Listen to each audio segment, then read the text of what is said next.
Charente-Maritime, championne de vos vacances, ma préférence. Web TV Info reçoit aujourd'hui Stéphane Villain, le très connecté président du réseau national des destinations départementales, appelé aussi RN2D.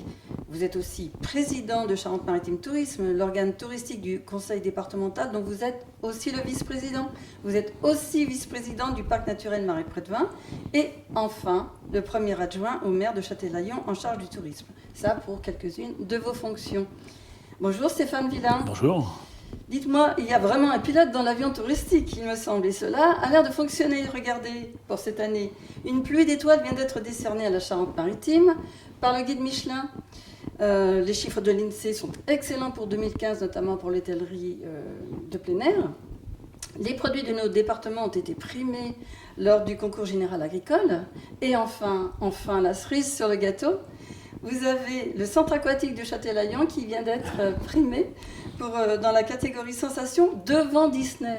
Alors, Stéphane Villain, vous êtes un homme heureux ? Voilà, c'est que du bonheur. Écoutez, c'est vrai, en fait, si je reprends tout ce que vous venez de dire, c'est vrai que notre département, le département de la Charente-Maritime, est un département très touristique, puisque c'est le deuxième, troisième département de France en termes d'accueil touristique.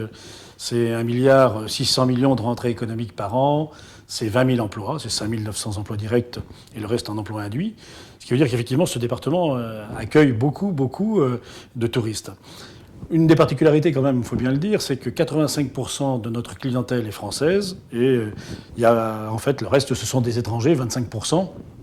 Pas assez nombreux. À mon avis, il faudrait qu'on essaye de faire un petit peu mieux sur ce segment. Et puis, il faut qu'on améliore nos ailes de saison. Alors, vous dites heureux, c'est vrai, les mois de juillet et août, on est au top niveau, si je puis dire. Où c'est plus compliqué, c'est sur les ailes de saison. Et là, il faut qu'on fasse en sorte de travailler sur la silver economy, peut-être aussi les balades à vélo. Enfin, il faut qu'on ait encore des réflexions de travail sur ces différents segments. Mais ça, des idées, vous en avez.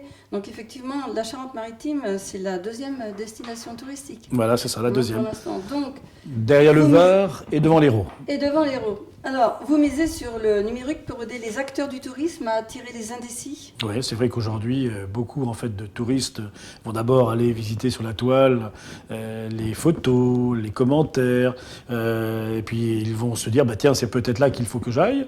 Donc si on est très attractif au niveau du numérique, ils vont faire le choix, le bon choix, au bon moment. Et c'est souvent là que ça se joue. Et ils vont même faire du paiement, de la réservation en ligne. En fait, tout ça sur le net. Donc, plus on a des outils communicants, plus l'ergonomie est intéressante, plus elle est attractive, et plus les gens viendront chez nous. Donc, c'est vrai qu'on fait des formations auprès des acteurs du tourisme de notre département, parce qu'il faut qu'ils soient toujours à la pointe. Donc le web 2.0. C'est pour ça que vous organisez les rendez-vous en terre numérique voilà, chaque année. Tous les ans, en fait. Et puis, maintenant, ça fait la 3e année. Alors, du coup, là, c'est sur Châtelaillon, mais tous les territoires viennent de plus en plus, d'ailleurs. Île-de-Ré, bien sûr, La Rochelle maintenant, Marais-de-Léron nous a rejoints. Donc on le voit bien, en fait, il y a une vraie volonté de communiquer sur le numérique. Mais vous le savez bien, vous, Web TV Info, aujourd'hui, c'est clair que si on n'est pas présent sur les réseaux sociaux, eh bien, on passe à côté de quelque chose. Et puis, le net est très, très important. Donc, d'où l'intérêt pour nous de communiquer sur tous les médias possibles. Le département va être partenaire, notamment pour les hôteliers qui veulent proposer une réservation en ligne, parce qu'il y a quelquefois un surcoût de facturation. Oui, c'est vrai que, en ce qui nous concerne, on a un système qui s'appelle l'Open System. Il est gratuit. C'est-à-dire que moi, j'ai pensé qu'il fallait mettre à la disposition des prestataires un outil qui coûte 0 €. C'est vrai que quand vous êtes hôtelier ou même que vous avez un camping et que vous voulez aller sur des réseaux très connus qui commencent par un B et qui finissent par un G, eh bien, il va falloir que vous payiez une commission qui va avoisiner les 20%. C'est du racket. Et en plus, ce sont des sociétés qui, d'ailleurs, ne sont même pas basées en France. Nous, on a pensé qu'il fallait que l'on soit, en fait, vraiment partenaire des prestataires, quel que soit d'ailleurs l'hébergement, gîtes, maisons d'hôtes, camping, hôtels, et qu'on soit présent avec eux, qu'on les aide, effectivement. Et ça, gratuitement. Donc, on le voit bien, cette année, on a généré quelque chose comme 4 millions d'euros qui sont passés sur notre plateforme. Bien sûr, nous, on est boîte aux lettres, mais on permet comme ça à ces prestataires de pouvoir vraiment faire des réservations dans de bonnes conditions et pas de se dire, tiens, il va falloir encore que je donne de l'argent à une société X ou Y. Donc là, l'été arrive et donc vous êtes allé chercher les clients, entre guillemets, les futurs touristes sur Paris, notamment en gare Saint-Lazare. Voilà, on fait de la com. En fait, vous savez, je crois qu'aujourd'hui, comme je vous l'ai dit, 85% de notre clientèle est française, donc il faut qu'on aille les séduire. Hein, Dieu seul sait s'il y a beaucoup en fait de départements où il y a des choses intéressantes à voir. Mais notre département, et d'ailleurs c'est ce qu'on a voulu faire comprendre sur les quais Saint-Lazare, et puis aussi dans ce qu'on appelle les opérations de street marketing à Paris, eh bien on a voulu faire comprendre que notre département, il a une façade atlantique, 470 km de côte, avec des îles très très intéressantes, île d'Aix, île de Ré, île Madame, île de Léron, mais on a aussi en fait un patrimoine en campagne culturel, architectural, historique, préhistorique, gastronomique, viticole, enfin, des trésors incroyables, avec des balades équestres possibles, pédestres, des balades à vélo. En fait, voilà, on est vraiment aujourd'hui pour dire, si vous venez en Charente-Maritime, à chaque moment, c'est le bon moment, vous allez pouvoir faire quelque chose d'intéressant, et selon votre humeur, vous allez pouvoir consommer, en fait, le département, et le goûter, et le savourer, avec cette belle lumière, puisque vous le savez, on a été longtemps à la Côte de Lumière. Alors cela est très tentant, mais comment le département de Charente-Maritime peut-il tirer son épingle du jeu dans notre nouvelle grande région, où l'on voit quand même que l'attraction de Bordeaux prend de plus en plus d'ampleur? Comment se différencier? Il faut savoir qu'aujourd'hui, moi j'ai fait en sorte que les 12 départements se parlent. C'est-à-dire qu'aujourd'hui, cette grande région, on était antérieurement 2 700 000 habitants, on est passé à 5 800 000 habitants. Donc il fallait que les 12 départements se réunissent et fassent voir leur richesse. On a fait un document que l'on a remis à Sandrine Derville, en charge du tourisme à la région. Voilà. Et donc on a fait en sorte d'être partenaire, vraiment de travailler en synergie avec cette région. Aujourd'hui, on se donne la main. Ces 12 départements, alors c'est vrai que chaque département a sa particularité. Nous, on est bien sûr Atlantique, mais il y a, par exemple, la Creuse a d'autres particularités, les Pays Basques aussi. Ça veut dire que chacun a une filière, quelque chose d'intéressant à montrer. Et donc, il va falloir qu'avec la région, on soit, complètement, on commence à travailler en commun en termes de communication, de promotion, d'animation de ce grand territoire. Et ils peuvent compter sur nous, parce qu'on est déterminés avec eux pour que cet arc atlantique, cet Atlantica, ou je ne sais pas comment on va l'appeler demain, ou l'Aquitaine, s'il faut, soit en fait un département, une région très touristique. Tout à fait. Mais alors, moi, je pensais, les toutes dernières déclarations d'Alain Rousset sur la gestion passée de Poitou-Charentes ne vont-elles pas rendre difficiles les relations entre la nouvelle région et les besoins de la Charente-Maritime, et a fortiori du Marais Poitevin? Écoutez, pour tout vous dire, j'ai eu l'occasion de rencontrer donc Madame Derville, et c'est vrai que Dominique Bussereau et Alain Rousset se sont parlé. Ils voient bien en fait tout l'intérêt, et quelles que soient les opinions politiques d'ailleurs, de travailler ensemble. Parce qu'aujourd'hui, il faut qu'effectivement on soit main dans la main, même si chacun garde ses prérogatives, je vous l'accorde. Bon, c'est vrai que ce qui s'est passé antérieurement dans cette région Poitou-Charentes, ça va avoir un impact négatif, au moins au départ. Mais je fais confiance à tous les acteurs en fait d'aujourd'hui pour essayer de faire en sorte que ça soit plus qu'un mauvais souvenir et vraiment de regarder vers l'avenir. Et non, la Charente-Maritime a de beaux jours devant elle dans cette nouvelle région, je vous l'assure. Et on fera tout pour d'ailleurs, pour que ça se passe dans ce sens-là. Après, quand ça devient très politique ou trop politique, c'est jamais très bon finalement. Donc vous aviez vraiment de la conviction. Et nous savons que les gens qui travaillent beaucoup dans toute l'année ont besoin de destinations qui sont porteuses de bien-être et de respect de l'environnement. Alors justement, ne pensez-vous pas que le département de la Charente-Maritime pourrait devenir le département pilote du tourisme écologique en France? Écoutez, vous avez parlé aussi du parc naturel d'attraction du Marais Poitevin. Absolument. Alors voilà, un lieu magnifique. C'est vrai que c'est 200 000 hectares sur en fait 3 départements et 2 régions. Vous savez que c'est 200 000 hectares, 100 000 hectares de terrain, de marais, et 100 000 hectares de terres agricoles. Et c'est vrai qu'aujourd'hui, avec nos amis de la Vendée et nos amis des Deux-Sèvres, on fait en sorte de faire la promotion de ce lieu magnifique. Et il y a 2 régions, donc le Pays de Loire et la région ALPC aujourd'hui, Aquitaine, Limousin, Poitou-Charentes. Et on s'est retrouvés. Vraiment, on communique ensemble. Il va y avoir des élections bientôt, d'ailleurs, fin mars, qui vont positionner encore un peu mieux les choses. Mais je suis sûr qu'on est en capacité vraiment de travailler encore une fois ensemble. Donc oui, la biodiversité, l'écosystème, c'est important. Moi, je souhaiterais, pour revenir à ce parc Marais Poitevin, mais c'est un peu vrai partout, que les gens viennent profiter en fait de nos territoires, qu'ils se l'approprient, qu'ils aillent voir le patrimoine, qu'ils prennent le temps, mais qui respectent en fait les lieux. Et dans de nombreux endroits maintenant, on dit venez chez nous. Notamment, je pense au Calanque à Marseille. On dit vous allez pouvoir aller visiter en fait ou regarder les roches de près avec des palmes, avec des masques, etc. Mais vous ne touchez pas. Et je pense que nous aussi c'est ça, c'est-à-dire qu'en fait venez chez nous, profitez, mais respectez. En fait, et ça va être le message, ça va être vraiment le mot d'ordre. Donc c'est un message d'information, de respect de la faune et de la flore justement. Donc c'est très possible, il y a 3 millions de vélos qui sont vendus chaque année, donc nous avons beaucoup de pistes cyclables qui ont vu le jour. Ouais, c'est vrai qu'aujourd'hui on a la chance d'avoir en fait des grands itinéraires en pistes cyclables. Et il faut savoir que, vous l'avez dit, 3 millions de vélos se vendent aujourd'hui. Quand il se vend 1 800 000 voitures, ça veut dire qu'on est vraiment dans une démarche là d'envie de faire du vélo. Et alors on le voit, il y a une demande exponentielle concernant les visites à vélo de notre département, de nos territoires, et c'est plutôt une bonne chose.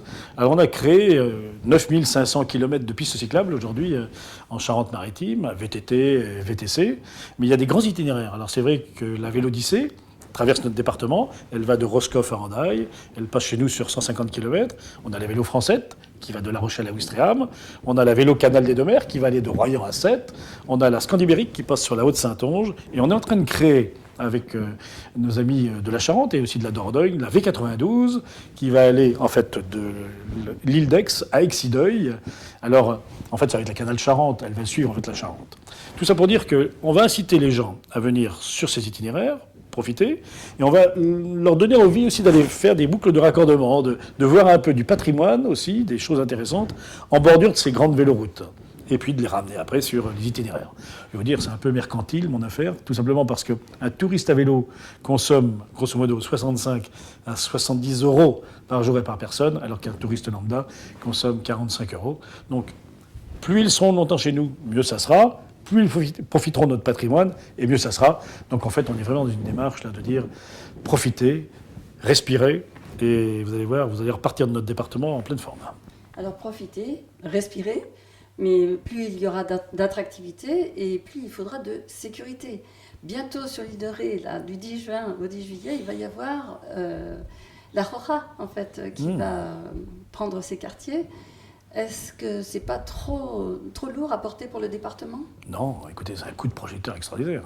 La Rora, c'est grosso modo 250 journalistes qui vont suivre l'équipe espagnole, en fait, qui est l'équipe la plus suivie en Europe en termes d'éclairage médiatique. Et non, ça va être pour nous, écoutez, des joueurs de nom et de renom. Enfin, toute l'équipe, chaque joueur vaut 1 milliard. C'est des gens, en fait, c'est incroyable. En fait, le coup de projecteur sur l'île de Ré, sur la Charente-Maritime, parce que les journalistes, quand ils vont être en fait sur site, ils vont bien sûr aller visiter aussi l'île, faire des reportages, qui vont aller vers l'Espagne, mais les journalistes arrosent le monde entier. Et puis il y aura tous les journalistes du monde entier qui vont suivre cette équipe. Alors il y a des garçons comme Piquet et tant d'autres qui sont là. Et donc effectivement, en termes de sécurité, vous l'avez dit, on met en place vraiment un dispositif haut de gamme. C'est important parce qu'il y aura même le GIGN, je crois. Ah oui, mais c'est haut de gamme. Mais on ne peut pas se permettre d'être imparfait, il faut qu'on soit plus que parfait. Donc on fait avec Lionel Quillet et les 10 maires de la commune. J'ai la chance de faire partie de l'équipe. On est 11 aussi, voilà une équipe de foot, les 10 maires de l'île de Ré plus moi. Et on va vraiment faire en sorte que oui, ça se passe très très bien, pour qu'on sache que dans cette île de Ré, il y a une sécurité maximale autour de l'équipe. Alors c'est une aubaine parce qu'en touristes étrangers, nous avons les Anglais, les Hollandais, les Néerlandais en fait, et puis peut-être les Espagnols alors qui vont s'intéresser, qui vont remonter au-delà de Bordeaux, parce que généralement ils s'arrêtent à Bordeaux. Oui, puis en général, en fait, un touriste, même nous d'ailleurs, on a tendance plutôt à descendre qu'à monter. Non, mais c'est vrai que là, ça va être un coup de projecteur sur tout le pays ibérique incroyable. C'est-à-dire que si on voulait faire de la communication pour faire voir les atouts de notre département et de cette Ré-la-Blanche, comment faire mieux qu'avec l'équipe espagnole de foot dans le cadre de l'Euro 2016 ? Ça serait impossible. C'est vraiment, là, c'est l'aubaine, il faut la saisir et on va la saisir. Donc il faut vraiment la saisir. Et demain, qu'est-ce que vous pensez des voyages à forfait ? Les voyages à forfait, écoutez, c'est une question en fait que j'ai pas encore vraiment abordée, mais les gens vont venir en vacances gratuitement, enfin, plutôt en hypothéquant, voilà, c'est plutôt ça le Voilà, forfait. c'est plutôt ça. Ouais, je pense que ça serait pas une bonne chose. Il faut quand même Donc, vous n'y êtes pouvoir pas partir spécialement dans de favorable. bonnes conditions. Il faut partir aussi l'esprit léger.